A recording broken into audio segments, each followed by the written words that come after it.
തൃശ്ശൂർ ജോസ് തിയേറ്ററിലാണ്. തൃശ്ശൂര് മിക്ക തിയേറ്ററുകളിലും ടിക്കറ്റ് കിട്ടാണ്ട് യുവാക്കൾ അങ്ങോട്ടും ഇങ്ങോട്ടും പരക്കമ്പായാണ് നമ്മുടെ കൂലി. എന്താണ് തൃശ്ശൂർ ജോസിലെ അവസ്ഥ?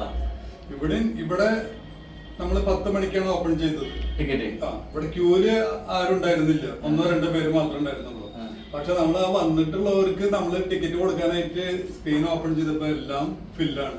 1-2 സീറ്റ് മാത്രമാണ് ബാലൻസ് ഉണ്ടായിരുന്നത്. ഇവിടെ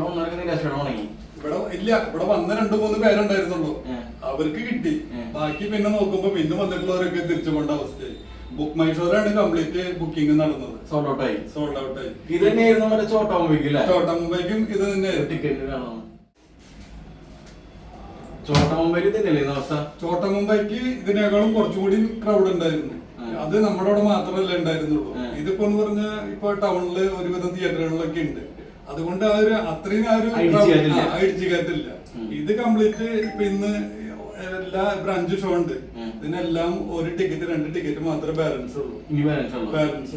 14-ാം തീയതിത്തെ ഇതിപ്പോ ഉച്ച കഴിയുമ്പോഴേക്കും അത് ഫില്ലാവും. 5 ഷോ ഉണ്ട്, 5ഉം അത് സോൾഡ് ഔട്ട് ആയി. പിറ്റേ ദിവസത്തേക്ക് അത് ഈ പടം പിറ്റേ ദിവസത്തേക്ക് പോകണമെന്നുണ്ടെങ്കിൽ ചോട്ടാ മുംബൈ എന്ന് പറഞ്ഞാൽ അത് ആളുകൾക്ക് അറിയാവുന്ന ഒരു പടമായിരുന്നു. ഇതിപ്പോ അതിന്റെ ഒരു അഭിപ്രായ കാര്യങ്ങളും അറിഞ്ഞിട്ട് പിന്നത്തെ ഒരു അതെ. എന്നാലും കുഴപ്പമില്ല, 15-ാം തീയതിക്ക് ഒരുവിധം ടിക്കറ്റുകളൊക്കെ ഫില്ലായിട്ടുണ്ട്. അതെ, ഫസ്റ്റ് ഡേ. പിന്നെ ഇപ്പൊ എന്ന് പറഞ്ഞിട്ടുണ്ടെങ്കിൽ ഇതിപ്പോ രജനികാന്ത് മാത്രമല്ല, അമീർ ഖാൻ ഉണ്ട്, മലയാളി നടന്മാരുണ്ട്. അപ്പൊ എല്ലാ ഭാഷക്കാർക്കും അവരുടെ ഓരോ നടന്മാർ ഇതിലുണ്ട്. അപ്പൊ ഇത് തമിഴ്നാട്ടുകാർക്ക് മാത്രമല്ല, ഹിന്ദിക്കാരായാലും വരും. അവരുടെ നടൻ അമീർ ഖാൻ ഉണ്ട്. നോർത്തും സൗത്തും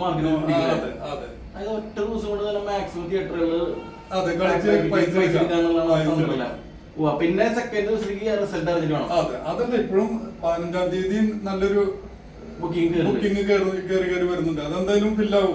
ഒരാഴ്ച കൂടി ഉണ്ടല്ലോ. എന്തായാലും ഞായറാഴ്ച വരയ്ക്ക് എല്ലാവർക്കും നല്ലൊരു സമയം തന്നെയാണ്.